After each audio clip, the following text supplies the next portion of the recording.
그날 새벽 우리는 그저 문 하나를 넘으려 했다. 하지만 그 문이 생과 사를 가르는 경계가 될 줄은 몰랐다. 붉은 깃발 아래 골목마다 공안의 그림자가 번지고 한 발짝마다 심장이 터질 듯 뛰었다. 멈춰, 거기서. 뒤에서 울린 고함이 칼날처럼 등을 베었다. 나는 혜진의 손을 잡고 마지막 힘을 다해 그 문 안으로 몸을 던졌다. 그리고 세상이 멈췄다. 벽 하나를 사이에 두고 밖은 중국의 법이었고 안은 대한민국의 품이었다. 그 짧은 순간 우리는 모든 것을 잃었고 동시에 살아남았다. 그날 이후 나는 안다. 자유란 피와 눈물로 쓴 가장 무거운 단어라는 것을. 나는 평양시 대성구역의 간부촌에서 자라났습니다. 아버지는 국가보위부 부국장, 나 정우는 그분의 아들로 어릴 적부터 충성과 명예가 무엇보다 중요하다고 배워왔습니다. 우리 집은 늘 정숙했고 식탁 위에서도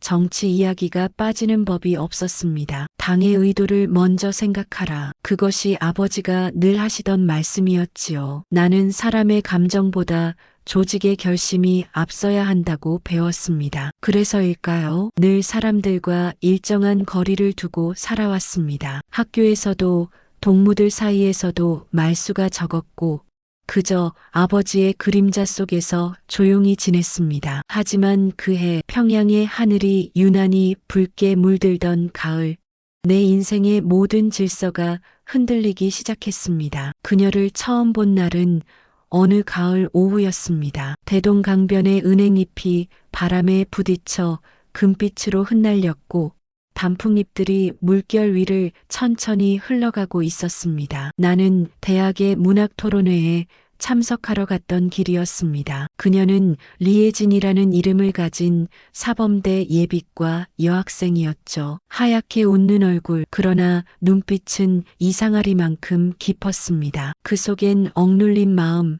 그리고 세상을 어딘가 비껴서 보는 듯한 슬픔이 깃들어 있었습니다. 그녀는 발표 시간에 시 한 편을 읽었는데 그 시는 조국이 아닌 사람에 대한 이야기였습니다. 단풍잎이 지면 그건 이별이 아니라 기다림이다. 그 짧은 문장을 듣는 순간 내 마음 어딘가가 미묘하게 떨렸습니다. 그녀의 목소리는 부드러웠지만 단호했습니다. 그날 이후로 내 시선은 자꾸만 그녀를 향했습니다. 며칠 후 나는 우연을 가장해 그녀가 다니는 학교 앞을 찾아갔습니다. 학생들이 국화꽃을 팔고 있었고 그녀는 친구들과 함께 웃으며 서 있었습니다. 그 웃음은 평양에서 보기 드문 자유의 냄새를 풍기고 있었습니다. 리에진 동무 맞소? 내가 그렇게 말을 건네자 그녀는 잠시 놀란 눈빛으로 나를 보더니 곧 미소를 지었습니다. 예, 그런데요. 그날 우리는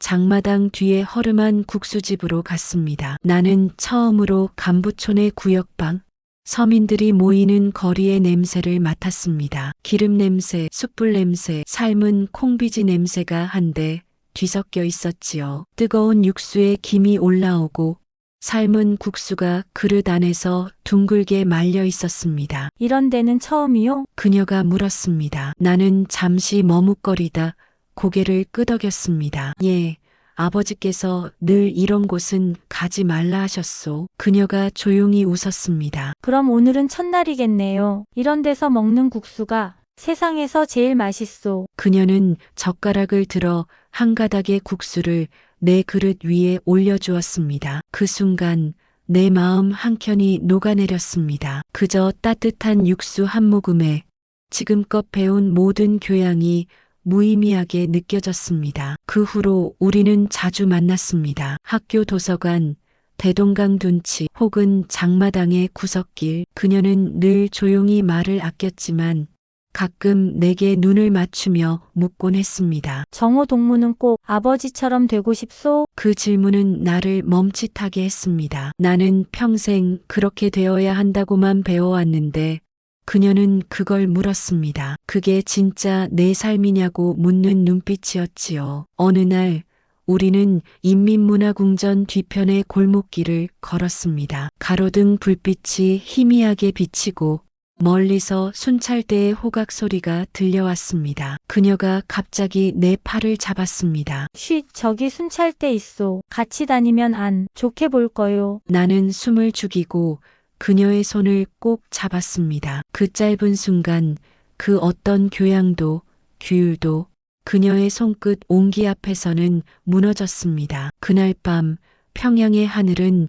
별이 유난히 많았습니다. 나는 그녀와 함께 대동강 둔치의 벤치에 앉아 있었습니다. 그녀가 조심스레 말했다. 사람은 체제보다 커야 한다고 생각하오. 그래야 진짜로 살아 있는 거 아니겠소? 그 말은 내 가슴을 찔렀습니다. 나는 아무 말도 할 수 없었습니다. 그녀의 말은 위험했고 그러나 아름다웠습니다. 그녀는 체제의 벽을 두려워하지 않았습니다. 그녀는 조국을 사랑했지만 그보다 더 사람을 사랑할 줄 아는 여자였습니다. 하지만 우리의 관계는 오래 숨길 수 없었습니다. 평양은 넓지만 감시의 눈은 더 넓습니다. 보위부 간부의 아들이 서민 출신 여성과 어울린다는 건 그 자체로 사상 문제가 될 수 있는 일이었습니다. 결국 아버지의 귀에 들어갔습니다. 그날 밤 아버지는 서류를 덮고 내 앞에 앉았습니다. 담배 연기 속에서 낮게 그러나 단호하게 말씀하셨습니다. 정호야, 사람은 자기 자리를 알아야 한다. 그분의 음성은 얼음처럼 차가웠습니다. 그 계집애 집안이 불순하다. 그 아비가 탄광 노동자요. 어미는 장마당에서 물건을 팔던 사람이란다. 우리 집안에 그런 인물이 들어오면 어떻게 되겠느냐. 나는 잠시 숨을 고르고 조심히 말했습니다. 아버지, 그 사람은 그런 걸 떠나서 좋은 사람입니다. 그 순간 아버지의 손이 탁자 위를 내리쳤습니다. 좋은 사람? 좋은 사람이라도 당에 반하는 생각을 품으면 반역자다. 이건 개인 감정이 아니야. 너는 나의 아들이고 공화국의 아들이다. 그의 목소리엔 철의 질서가 있었다. 그 질서는 평양의 공기 속에도 내 피 속에도 스며 있었다. 나는 그날 처음으로 공포가 아닌 분노를 느꼈다. 내 아버지는 조국을 위해 충성했지만 그 충성의 이름으로 한 인간의 마음을 짓밟고 있었다. 며칠 후 그녀를 다시 만났습니다. 단풍이 절정에 이른 대동강 둔치에서였죠. 붉은 잎들이 바람에 흩날리고 그녀의 머리칼에도 몇 잎이 얹혀 있었습니다. 나는 조심스레 말했습니다. 아버지께서 우리 일 아셨소. 그녀는 잠시 침묵하더니 미소를 지었습니다. 그럴 줄 알았소. 정호 동무 이제 그만하오. 당신은 가문이 있고 난 아무것도 없소. 그저 이렇게 단풍처럼 사라지는 게 나을지도 모르오. 그녀의 목소리는 담담했지만 그 속에 담긴 체념은 너무나 무거웠습니다. 나는 고개를 숙인 채 아무 말도 할 수 없었습니다. 그녀의 손끝이 내 손등을 스쳤을 때 나는 그 따뜻함을 잊지 않으려 손을 꼭 쥐었습니다. 혜진 동무, 이 세상이 뭐라 해도 난 그대를 잊지 않겠소. 그녀는 조용히 웃었습니다. 그 마음만으로도 고맙소. 그녀는 돌아섰습니다. 붉은 단풍잎 사이로 그녀의 뒷모습이 멀어졌습니다. 나는 그 자리에서 오래도록 움직이지 못했습니다. 그녀가 사라진 그 순간 내 세상은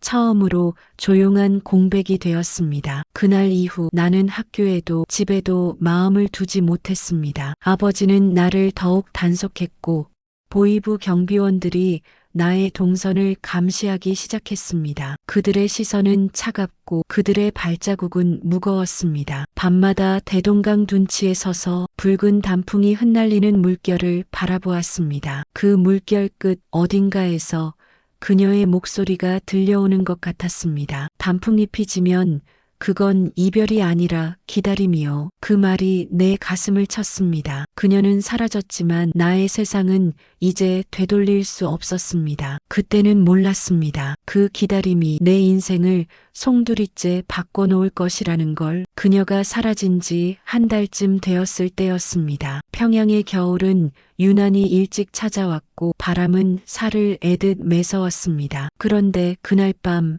집안 공기가 이상했습니다. 아버지는 회의에서 돌아오자마자 문을 걸어 잠그더니 낮게 말씀하셨습니다. 정호야, 그 계집이 부모가 잡혀갔다. 반동 혐의란다. 그 말이 끝나자 내 귓가가 멍해졌습니다. 눈앞에 공기가 휘청거렸고 머릿속이 하얘졌습니다. 그녀의 부모가 잡혀갔다니 그건 곧 그녀도 사라졌다는 뜻이었습니다. 아버지는 내 표정을 한참 바라보다가 담담히 말했습니다. 너도 더 이상 그 아이와 관련되지 말아라. 보위부의 눈은 평양, 전역을 보고 있다. 감정은 사치다. 명심해라. 그 말은 명령이었고 동시에 경고였습니다. 하지만 나는 그날 밤 아무 말도 듣지 않았습니다. 아버지의 경고도 보위부의 시선도 그 어떤 체제의 규율도 그녀를 향한 내 마음을 막을 수는 없었습니다. 그날 밤 나는 몰래 방을 빠져나왔습니다. 눈송이가 내리기 시작했고 골목의 전등 불빛이 차가운 은빛으로 번졌습니다. 그녀가 갇혀 있을지도 모른다는 생각이 내 발걸음을 멈추게 하지 못했습니다. 며칠을 수소문한 끝에 나는 혜진이 평북 지역의 친척 집으로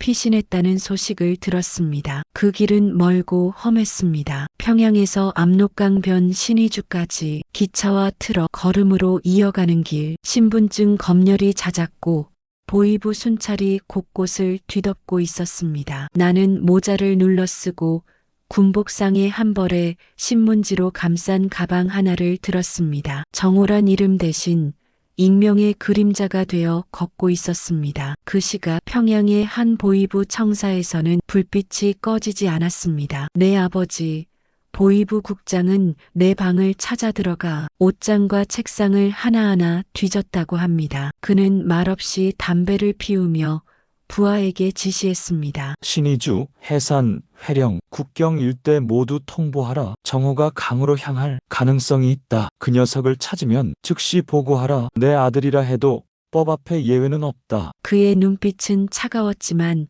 그 속엔 미세한 떨림이 숨어 있었다고 아버지의 비서가 나중에 귀띔해 주었습니다. 나는 그 사실을 모른 채 눈 덮인 북쪽 길을 걷고 있었습니다. 신의주역에 도착했을 때 역전의 공기는 눅눅하고 무거웠습니다. 군인들의 군화 소리, 기차의 철커덕거림, 그리고 장사꾼들이 내뱉는 피곤한 숨결이 한데 섞여 있었습니다. 그 인파 속을 헤치고 골목으로 들어서자 그곳에서 나는 마침내 그녀를 보았습니다. 허름한 민가의 문이 열리고 그 안에서 혜진이 서 있었습니다. 그녀의 얼굴은 초췌했지만 눈빛은 여전히 맑았습니다. 우리는 아무 말도 하지 못했습니다. 그저 서로를 바라보며 오래 묵은 숨을 내쉬었습니다. 정호 동무 어떻게 여길? 그녀의 목소리는 떨렸습니다. 나는 그 손을 꼭 잡으며 말했습니다. 이제 어디든 가오. 당신이 가는 길이라면 나도 함께 가겠소. 그녀는 잠시 나를 바라보다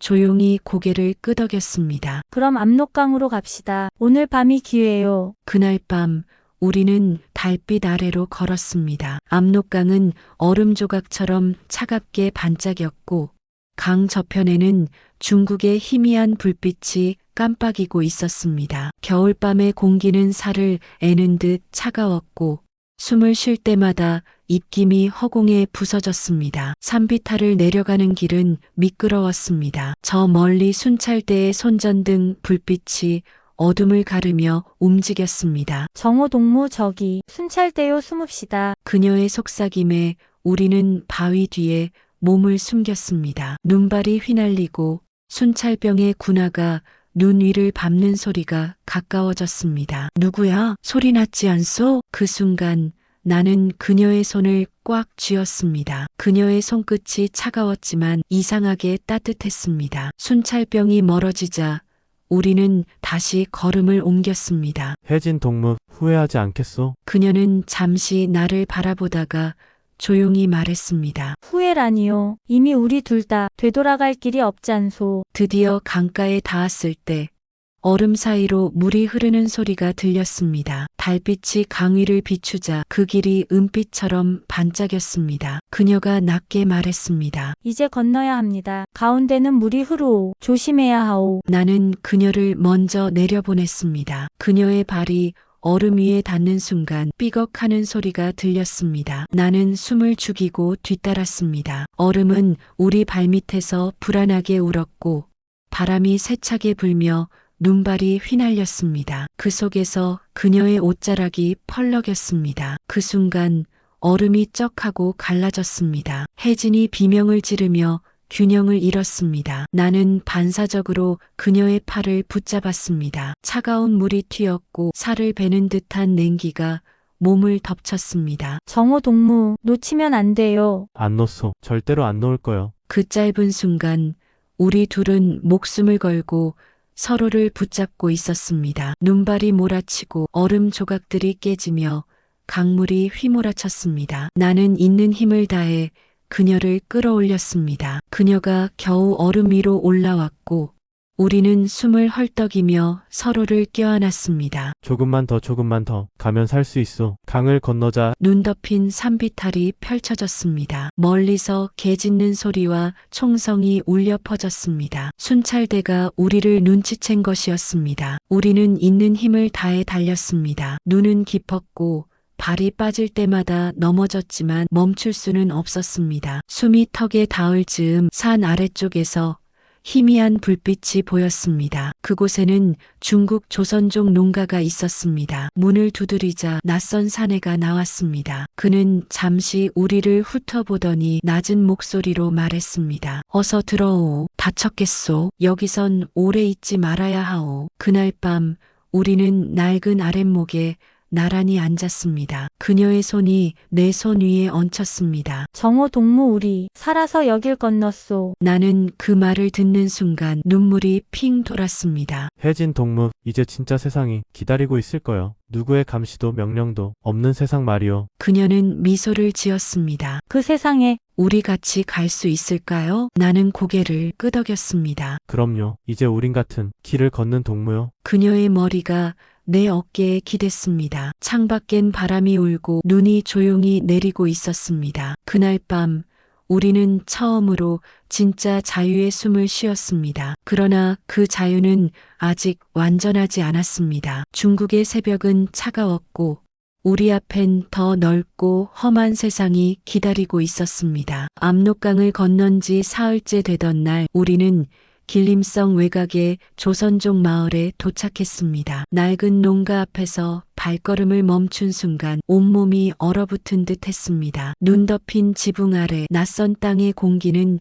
여전히 냉혹했습니다. 하지만 그날 밤 우리는 처음으로 북쪽의 공기가 아닌 다른 숨결을 마실 수 있었습니다. 우리에게 잠자리를 내어준 이는 조선족 김씨 부부였습니다. 예순이 넘어 보이는 김아저씨의 얼굴엔 깊은 주름이 새겨져 있었고 그 주름 하나하나에는 세월의 무게가 담겨 있었습니다. 그들은 우리가 누군지 이미 알고 있었습니다. 문을 열자마자 그는 주위를 재빨리 살피며 우리를 안으로 끌어당겼습니다. 압록강 건넜다 하오. 여기선 그 말 함부로 하면 안 돼요. 공안이 냄새라도 맡으면 다 끝이요. 김아저씨의 낮은 목소리엔 오랜 세월의 두려움이 묻혀 있었습니다. 그는 문풍지 틈새마다 손으로 꾹꾹 눌러 바람을 막으며 말을 이었습니다. 여긴 변경지역이요. 공안들이 수시로 순찰을 도니까 낮에는 절대 밖에 나가지 마시오. 특히 그 억양, 북쪽 억양 나오면 바로 들키오. 혜진은 고개를 깊이 숙이고 정말 죄송하오.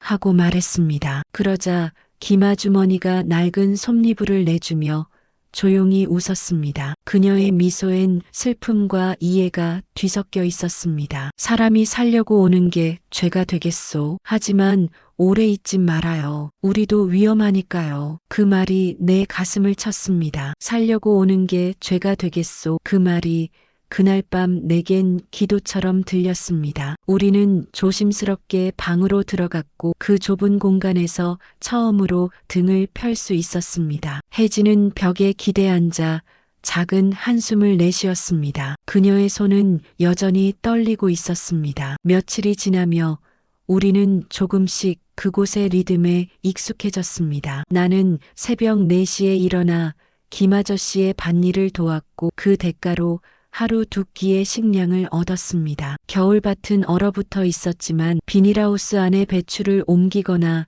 창고를 정리하는 일은 할 수 있었습니다. 김아저씨는 말이 적었지만 가끔 내게 담배 한 대를 건네며 짧은 조언을 해주었습니다. 여기 사람들도 다 알아요. 하지만 모르는 척 해주는 거요. 그게 이 동네 규칙이요. 혜진은 마을 아주머니들에게 바느질을 배웠습니다. 처음엔 바늘을 잡는 손이 서툴렀지만 시간이 지나며 그녀는 점점 익숙해졌습니다. 아주머니들은 혜진에게 중국식 발음을 가르쳐주며 조용히 웃었습니다. 시에 이렇게 말해야 해요. 감사합니다. 그러면 티나요. 우린 그렇게 조심스럽게 말 한마디조차 억양을 숨기며 살아갔습니다. 낮에는 조용히 움직이고 밤에는 숨을 죽였습니다. 지붕 틈 사이로 바람이 스며들면 그 소리가 마치 평양의 방송처럼 들렸습니다. 조국을 배신한 자 끝내 벌을 면치 못하리라. 그 목소리는 내 머릿속에서 좀처럼 떠나지 않았습니다. 밤마다 꿈에서 나는 보이부 건물 앞에 서 있었고 어두운 복도 끝에서 누군가 내 이름을 부르는 소리를 들었습니다. 그럴 때마다 식은땀을 흘리며 깨어났고 혜진이 내 손을 잡아주었습니다. 하지만 그보다 더 무서운 건 배고픔이 아니라 정지된 시간이었습니다. 우린 그곳에서 살아 있었지만 아무데도 속하지 못한 사람들이었습니다. 중국법에 따르면 우리는 불법 월경자, 국제법상으로는 보호받아야 할 난민이라 했지만 이 땅에선 그 말이 종이 위의 글자에 불과했습니다. 우리는 공식적으로 존재하지 않는 사람들이었습니다. 병원에 갈 수도 경찰을 부를 수도 없었습니다. 그저 숨어서 조용히 보이지 않게 살아가야 했습니다. 한 번은 공안 트럭이 마을로 들어왔습니다. 동네 개들이 일제히 짖기 시작했고 김 아저씨가 황급히 들어와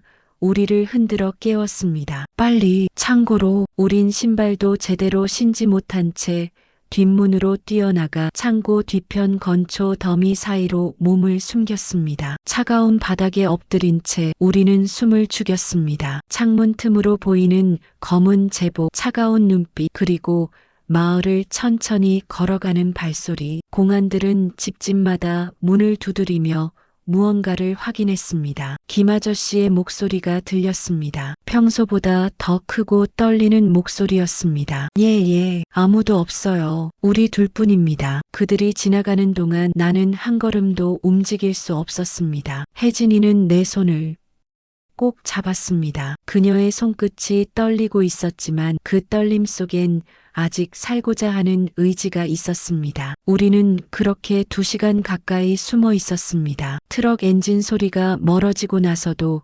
한참을 더 움직이지 못했습니다. 그날 밤 김 아주머니가 우리를 방으로 불렀습니다. 그녀는 쌀 한 줌과 작은 봉투를 건네며 말했습니다. 이 돈으로는 멀리 못 갑니다. 그래도 버텨요. 아니, 아예 떠나야 할지도 모르겠네요. 그녀의 눈가에 맺힌 눈물이 내 마음을 찔렀습니다. 김 아주머니는 손수건으로 눈가를 닦으며 이야기를 이었습니다. 10년 전에도 당신들 같은 사람들이 여기 왔었어요. 젊은 부부였지. 착한 사람들이었는데 결국 공안에 잡혀갔어요. 그 뒤로 소식이 없어요. 그녀의 목소리는 떨렸고 그 떨림 속에는 죄책감과 무력함이 섞여 있었습니다. 제가 더 잘 숨겨줬어야 했는데 미안해요. 그래서 당신들은 꼭 살아남으세요. 제발. 그날 밤 혜진이 내 옆에서 조용히 속삭였습니다. 정호 동무, 우리 언제까지 이렇게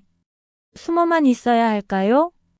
그 목소리는 두려움보다 더 깊은 절망의 기운을 품고 있었습니다. 나는 잠시 말이 없었습니다. 창밖의 눈발이 희미한 등불빛 속을 흩날리고 있었습니다. 저 눈송이들처럼 우리도 어디론가 떠내려가고 있는 걸까요? 나는 천천히 대답했습니다. 이대로는 안 돼요.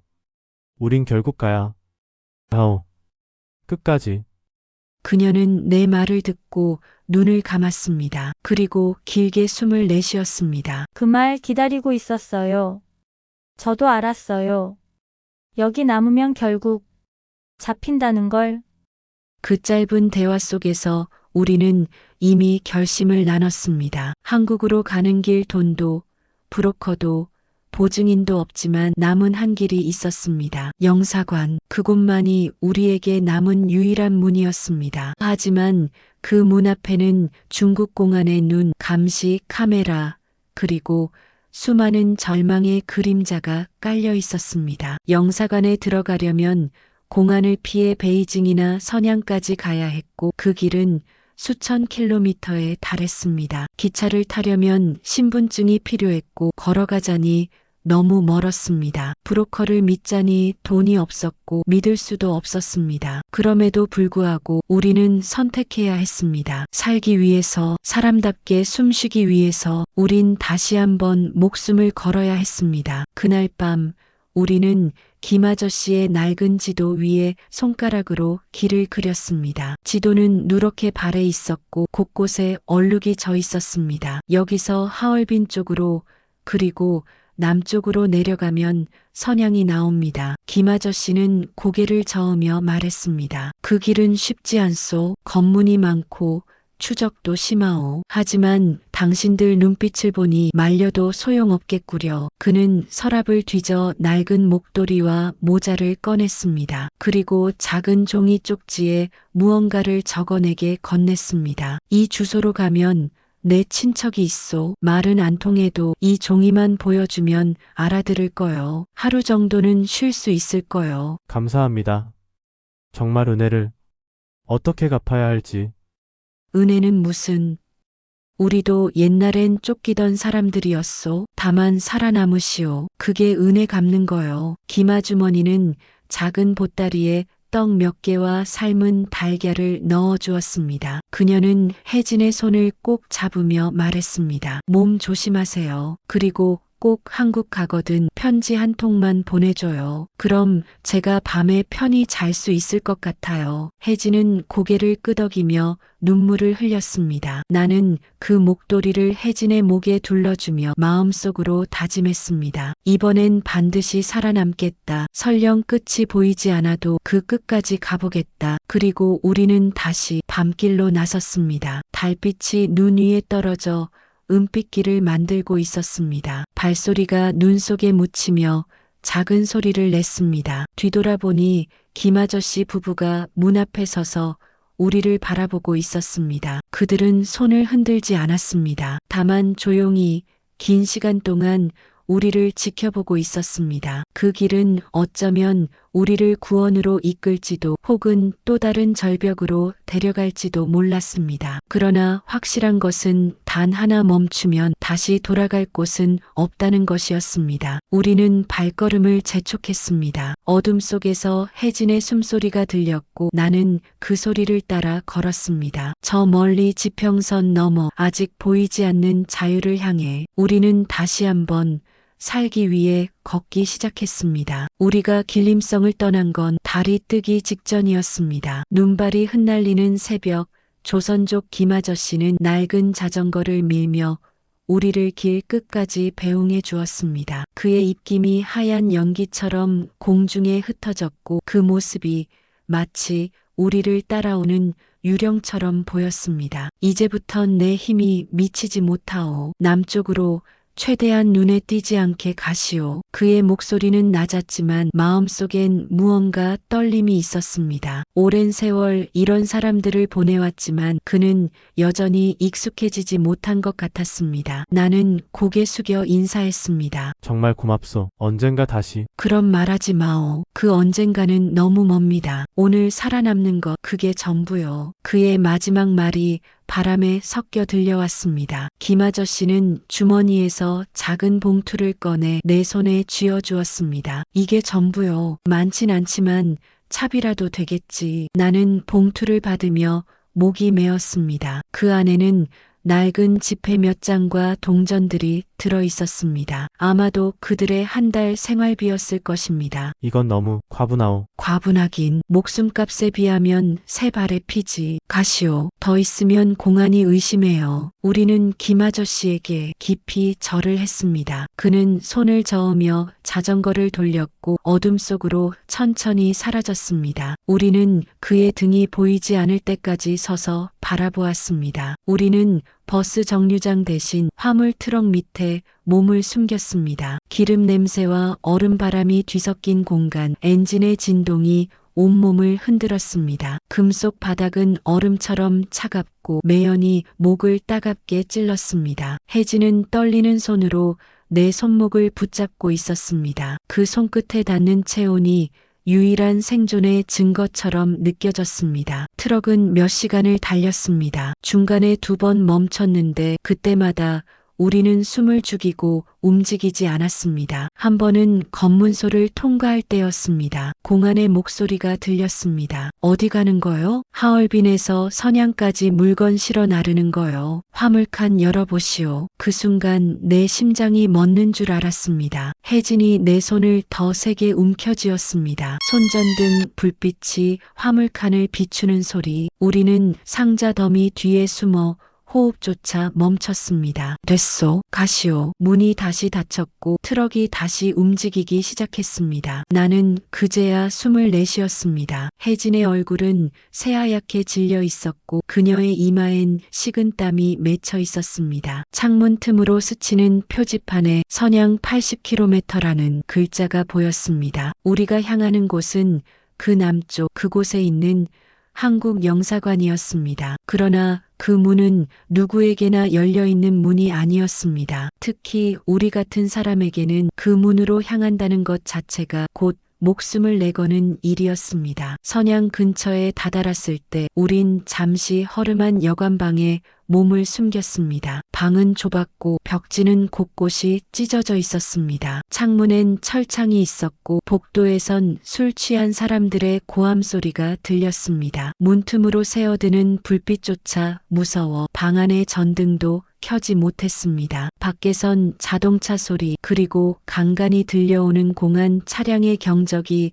우리의 심장을 쿵쿵 울렸습니다. 혜진이 침대 모서리에 앉아 조용히 속삭였습니다. 정호 동무, 정말 저 문 안으로 들어갈 수 있을까요? 나는 한참을 침묵하다가 대답했습니다. 모루, 하지만 시도라도 해야지 않겠소? 이대로 붙잡히면 우리는 끝이요. 그녀는 고개를 끄덕였고 그 눈빛엔 결심이 서 있었습니다. 하지만 동시에 두려움도 함께 있었습니다. 나는 그녀의 어깨에 손을 올렸습니다. 혜진 동무, 내일은 정말 위험할 거요. 달리다가 총 맞을 수도 있어. 그래도 알아요. 그녀가 내 말을 끊었습니다. 하지만 여기 남아 있어도 결국 잡혀요. 그럼 어차피 죽는 거예요. 차라리 한번 뛰어보는 게 나아요. 그녀의 목소리는 떨렸지만 그 안에는 확고한 의지가 있었습니다. 그날 밤 우리는 영사관 위치를 손바닥에 그리며 동선을 머릿속에 새겼습니다. 김아저씨가 그려준 약도를 보며 우리는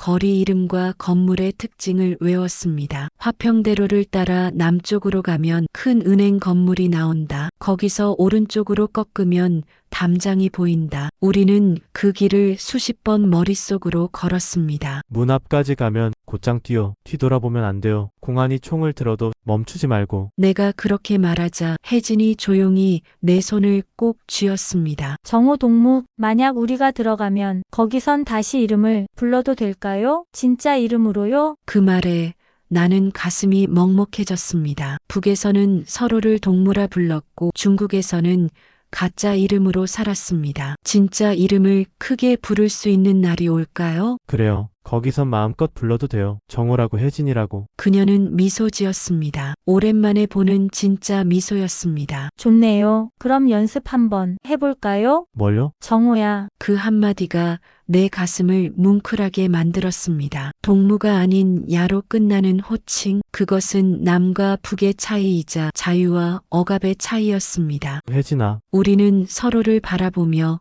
조용히 웃었습니다. 그 짧은 순간 우리는 이미 한국에 도착한 것 같았습니다. 다음 날 우리는 새벽 5시 인력시장에 섞여 사람들 틈을 따라 걸었습니다. 인력시장에는 일자리를 찾는 농민공들이 모여 있었습니다. 우리는 그들 사이에 섞여 눈에 띄지 않게 행동했습니다. 낡은 작업복을 입고 고개를 숙이고 말을 최소화했습니다. 영사관이 가까워질수록 공안의 수가 늘었습니다. 도시 한복판, CCTV와 경찰 초소, 우리를 지켜보는 눈들이 사방에서 느껴졌습니다. 혜진이 내 옷소매를 잡았습니다. 저기 초소가 있어요. 보이요. 하지만 돌아갈 수는 없어. 그냥 자연스럽게 걸어요. 우리는 초소 앞을 지나갔습니다. 공안 한 명이 우리를 쳐다봤습니다. 나는 시선을 피하지 않고 그저 무심하게 앞을 보며 걸었습니다. 심장이 터질 것 같았지만 표정은 담담하게 유지했습니다. 초소를 지나자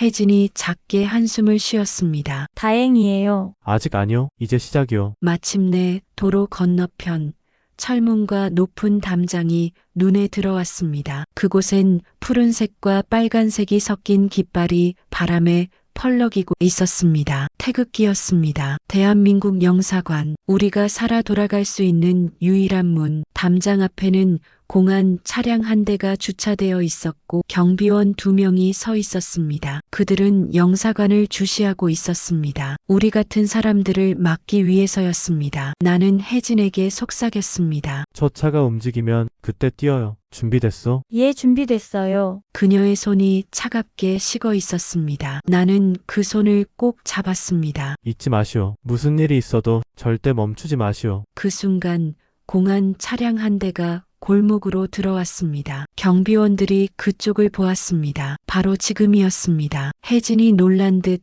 나를 쳐다봤습니다. 나는 그녀의 손을 잡았습니다. 지금이요. 우린 동시에 달리기 시작했습니다. 도로를 건너며 차들이 경적을 울렸습니다. 브레이크 소리, 고함 소리, 세상이 한순간에 혼란 속으로 빠져들었습니다. 공안이 소리쳤습니다. 아, 거기서 신분증 보여줘. 그 말이 끝나기도 전에 우린 전속력으로 철문 앞으로 내달렸습니다. 혜진의 머플러가 바람에 날렸고 뒤에서 발소리가 쾅쾅 울렸습니다. 공안들이 우리를 쫓아왔습니다. 멈춰서 총성이 들렸습니다. 탕, 탄환이 콘크리트 벽을 스쳤습니다. 먼지가 튀었고 귀가 멍멍했습니다. 순간 혜진이 비틀거렸습니다. 나는 본능적으로 그녀의 팔을 붙잡아 문 앞까지 끌어올렸습니다. 혜진, 괜찮소? 괜찮아요. 계속 가요. 문은 잠겨 있었습니다. 높은 철문, 그 너머에는 자유가 있었지만 문은 굳게 닫혀 있었습니다. 나는 철문을 두드리며 목이 터져라 소리쳤습니다. 열어주시오. 우리는 조선 사람이요. 대한민국 사람 되려는 이들이요. 뒤에서 공안들이 다가왔습니다. 그들의 손에는 전기봉이 들려 있었습니다. 거기서 손들어. 나는 다시 문을 두드렸습니다. 주먹이 아팠고 손에서 피가 났습니다. 제발 문을 열어주시오. 살려주시오. 안쪽에서 경비병의 목소리가 들렸습니다. 누구요? 무슨 일이요? 우린 탈북자요. 잡히면 죽소. 제발 문을 열어주시오. 잠시 정적이 흘렀습니다. 길고 긴 침묵. 뒤에서 공안이 우리의 옷깃을 잡으려 했습니다. 나는 혜진을 안으로 밀어넣으며 소리쳤습니다. 우린 대한민국 국민이 되고 싶소. 제발. 그때 철문이 철컥 소리를 내며 열렸습니다. 순간 누군가의 손이 우리를 안으로 잡아 끌었습니다. 뒤에서 공안이 달려오는 소리가 들렸지만 문이 닫히는 순간 세상이 멎은 듯 고요해졌습니다. 우린 그 자리에서 무너져 앉았습니다. 혜진은 울음을 터뜨렸습니다. 소리 없이, 하지만 온몸을 떨며. 나는 그저 숨을 몰아쉬며 떨리는 손으로 그녀의 머리카락을 쓸어내렸습니다. 문 밖에서는 공안이 고함을 질렀지만 그들은 더 이상 들어올 수 없었습니다. 그곳은 비록 중국 땅 위였지만 대한민국의 법이 미치는 곳이었습니다. 경비병 한 명이 물을 가져다 주었습니다. 우리는 그 물을 마시며 천천히 진정했습니다. 한동안 아무 말도 없었습니다. 그저 숨소리, 울음, 그리고 고요한 안도의 기운만이 흘렀습니다. 경비원 한 명이 조심스레 물었습니다. 두 분 압록강 넘어오셨습니까? 나는 천천히 고개를 끄덕였습니다. 예. 그 추운 강을 건너 여기까지 왔습니다. 살기 위해서요. 그리고 사랑하기 위해서요. 그 말이 끝나자 혜진이 내 손을 잡았습니다. 그 손끝이 여전히 차가웠지만 이번엔 떨리지 않았습니다. 그녀는 조용히 말했습니다. 이제 살았네요. 나는 눈을 감고 천천히 대답했습니다. 그래요. 하지만 이제부터가 진짜 시작이요. 경비병이 우리를 작은 방으로 안내했습니다. 그곳엔 침대와 담요가 준비되어 있었습니다. 따뜻한 차와 빵도 놓여 있었습니다. 우리는 그 빵을 천천히 먹으며 처음으로 안전이라는 감각을 느꼈습니다. 창밖으로는 여전히 공안들이 서 있었습니다. 그들은 우리를 노려보고 있었지만 더 이상 손을 댈 수 없었습니다. 철창 안쪽은 다른 세계였습니다. 혜진이 창문을 바라보며 말했습니다. 정호야, 우리 정말 해냈네요. 그래요, 혜진아. 우리 해냈소. 우리는 서로를 바라보며 조용히 미소 지었습니다. 그 미소 속에는 슬픔과 기쁨, 두려움과 희망이 모두 섞여 있었습니다. 밖에선 여전히 차가운 바람이 불고 있었지만 안에선 난로가 타오르고 있었습니다. 우리는 그 따스함 속에서 처음으로 깊은 잠에 빠져들었습니다. 그날 밤 나는 꿈을 꾸었습니다. 꿈속에서 우리는 넓은 바다를 바라보고 있었습니다. 파도가 밀려왔고 햇살이 수면 위를 반짝였습니다. 혜진이 내 손을 잡고 웃었습니다. 그 웃음은 더 이상 두려움이 아닌 순수한 기쁨이었습니다. 정호야, 우리 여기서 새로 시작하자. 그래요, 혜진아. 새로 시작합시다. 우리는 그렇게 새로운 땅을 향해 걸어갔습니다. 영사관에 들어간 첫날 밤 나는 잠을 이룰 수 없었습니다. 침대는 부드러웠고 담요는 따뜻했습니다. 난방이 켜져 있었고 창밖으로는 가로등 불빛이 들어왔습니다. 모든 것이 안전했습니다. 그런데도 나는 계속 깼습니다. 1시간마다 벌떡 일어나 문을 확인하고 창문을 보고 혜진이 숨 쉬는 소리를 듣곤 했습니다. 정호야, 괜찮아요? 혜진이 어둠 속에서 나를 불렀습니다. 괜찮소. 그냥 익숙하지가 않아서요. 저도요. 너무 조용해서 무서워요. 조용함이 무서웠습니다. 북에서는 항상 누군가의 발소리, 방송소리, 감시의 기운이 있었습니다. 중국에서는 숨어야 했고 늘 긴장해야 했습니다. 그런데 이곳은 너무 고요했습니다. 마치 세상이 멈춘 것 같았습니다. 영사관 직원들은 친절했습니다. 우리에게 옷을 주고 식사를 제공하고 서류를 준비해 주었습니다. 하지만 그들은 말했습니다. 한국으로 바로 가실 수는 없습니다. 제3국을 거쳐야 합니다. 제3국이요? 네. 태국이나 라오스 같은 곳입니다. 거기서 난민 신분으로 보호받다가 한국 정부가 받아들이면 입국하게 됩니다. 나는 그 말을 듣고 한숨을 쉬었습니다. 아직도 가야 할 길이 남아 있었습니다. 영사관에서 보낸 열흘은 기이한 시간이었습니다. 우리는 아무것도 하지 않았습니다. 그저 기다렸습니다. 서류가 처리되기를, 비행기 표가 나오기를, 허가가 떨어지기를. 그 기다림 속에서 나는 처음으로 시간이라는 것을 느꼈습니다. 북에서는 시간이 명령이었습니다. 새벽 5시 기상, 7시 출근, 밤 10시 소등, 모든 것이 정해져 있었습니다. 중국에서는 시간이 생존이었습니다. 언제 공안이 올지, 언제 떠나야 할지 매 순간이 선택의 연속이었습니다. 그런데 이곳에서는 시간이 그냥 흘렀습니다. 창밖을 보며 차들이 지나가는 것을 보고 사람들이 출근하고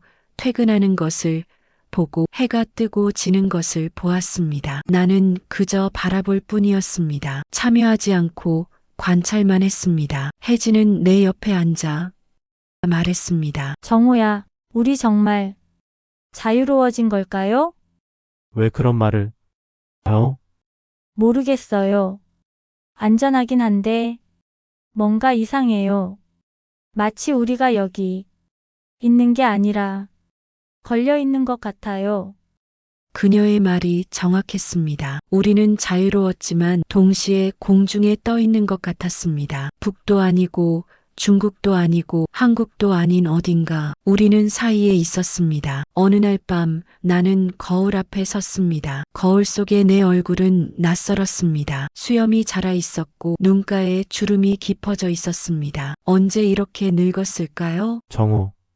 나는 내 이름을 불러보았습니다. 평양에서는 리정호 동무, 중국에서는 가짜 이름 리웨이, 그리고 이곳에서는 그냥 정호. 이름이 바뀔 때마다 나는 조금씩 달라졌습니다. 그렇다면 진짜 나는 누구일까요? 열흘 뒤 우리는 비행기에 올랐습니다. 생애 첫 비행이었습니다. 엔진 소리가 귀를 울렸고 이륙할 때 몸이 뒤로 밀리는 느낌의 혜진이 내 손을 꼭 잡았습니다. 창밖으로 땅이 멀어지고 구름이 가까워졌습니다. 정호야, 저게 하늘이에요.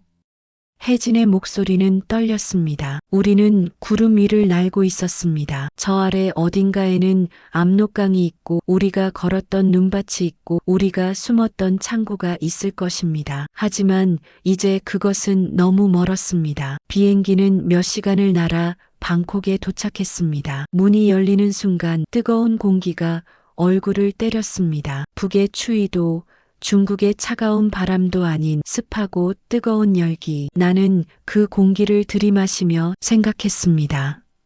아, 나는 정말 멀리 왔구나. 태국의 난민보호소는 방콕 외곽에 있었습니다. 철조망으로 둘러싸인 낮은 건물들, 그곳에는 우리처럼 어딘가에서 도망친 사람들이 모여 있었습니다. 미얀마에서 온 사람, 라오스에서 온 사람, 그리고 북에서 온 우리. 보호소 직원이 우리를 방으로 안내했습니다. 좁은 방이었지만 에어컨이 있었고 침대가 2개 있었습니다. 여기서 한 달 정도 계시면 됩니다. 한국 정부에서 서류 검토하고 신원 확인하고 나면 입국 허가가 나옵니다. 한 달이요? 네.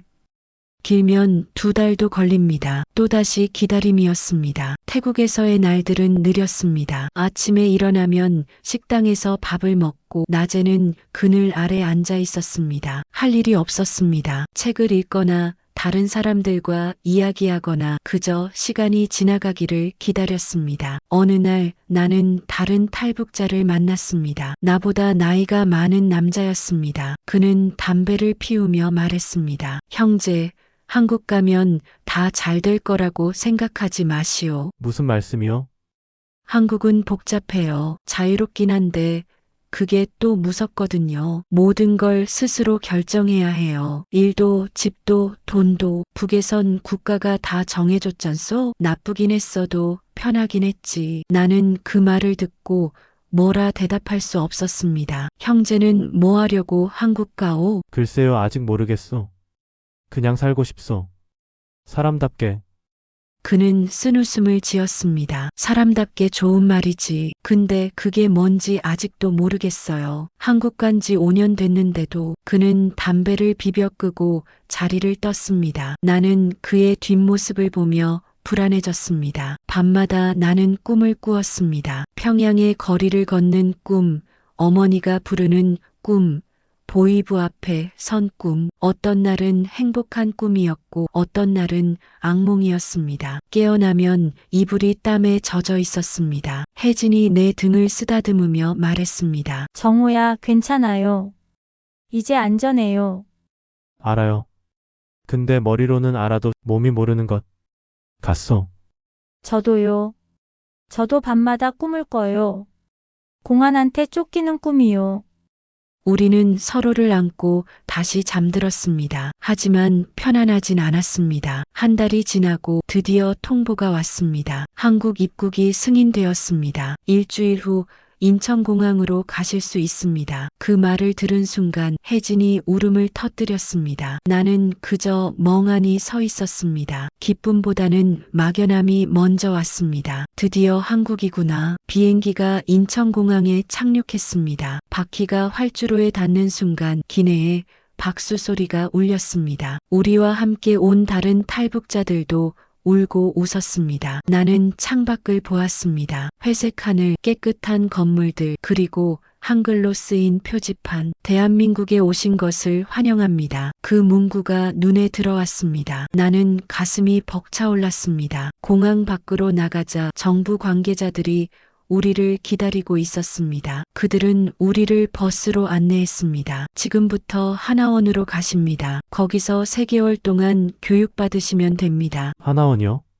네, 북한 이탈 주민 정착 지원 시설입니다. 한국 사회 적응 교육을 받는 곳입니다. 버스는 고속도로를 달렸습니다. 창밖으로 아파트들이 지나갔습니다. 높은 건물들, 빠른 차들, 밝은 간판들, 모든 것이 빨랐습니다. 사람들도 차들도 빛들도. 혜진이 내 손을 잡으며 말했습니다. 정호야, 무서워요. 나도 그래요, 혜진아. 우리는 서로의 손을 꼭 잡고 창밖을 바라보았습니다. 하나원은 경기도 안성에 있었습니다. 산으로 둘러싸인 조용한 곳 담장 안에는 기숙사와 교육관이 있었습니다. 우리는 각자 방을 배정받았습니다. 혜진은 여자 기숙사, 나는 남자 기숙사. 첫날 밤 나는 방에 혼자 앉아 있었습니다. 방은 깨끗했고 침대와 책상과 옷장이 있었습니다. 창밖으로는 나무들이 보였습니다. 모든 것이 평화로웠습니다. 그런데 나는 불안했습니다. 이제 뭘 해야 하지? 북에서는 항상 해야 할 일이 정해져 있었습니다.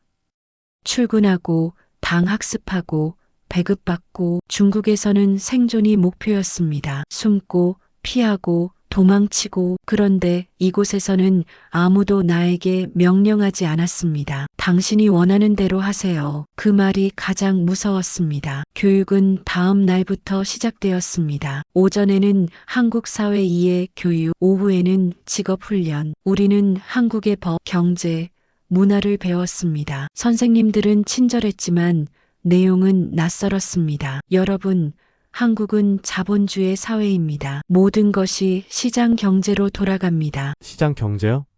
네.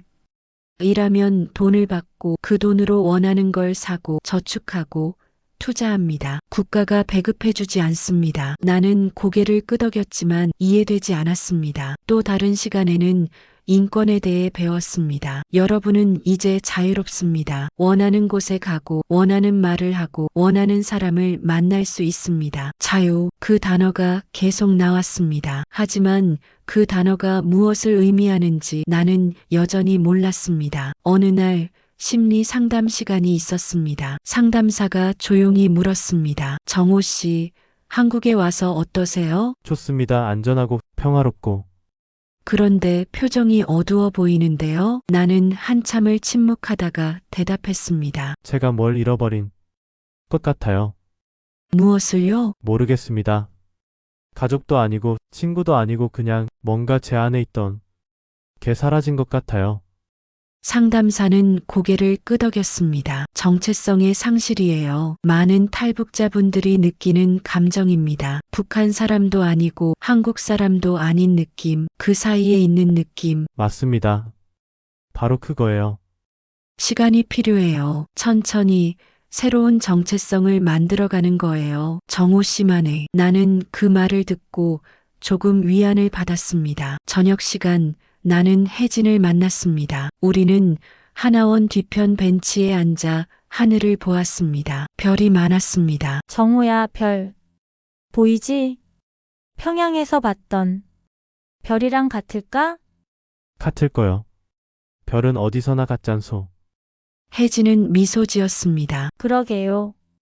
그럼 우리도 어디 가든 같겠네요. 나는 그녀의 손을 잡았습니다. 혜진아, 나 두려워요. 뭐가요? 이 자유라는 게요. 너무 넓어요. 끝이 없는 것 같아요.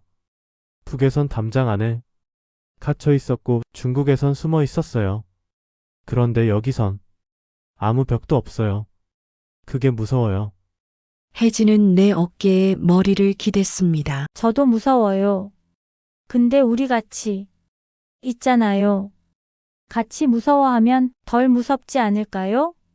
나는 그녀를 안았습니다. 그녀의 심장 소리가 들렸습니다. 똑똑, 똑똑, 살아있다는 증거. 3개월이 지나고 하나원 졸업식이 있었습니다. 우리는 수료증을 받고 정부 지원금을 받고 임대 아파트 입주권을 받았습니다. 이제 진짜 한국 생활이 시작되는 것이었습니다. 졸업식이 끝나고 담당 선생님이 나를 불렀습니다. 정호 씨, 이제 새로운 이름을 등록하실 수 있습니다. 새 이름이요?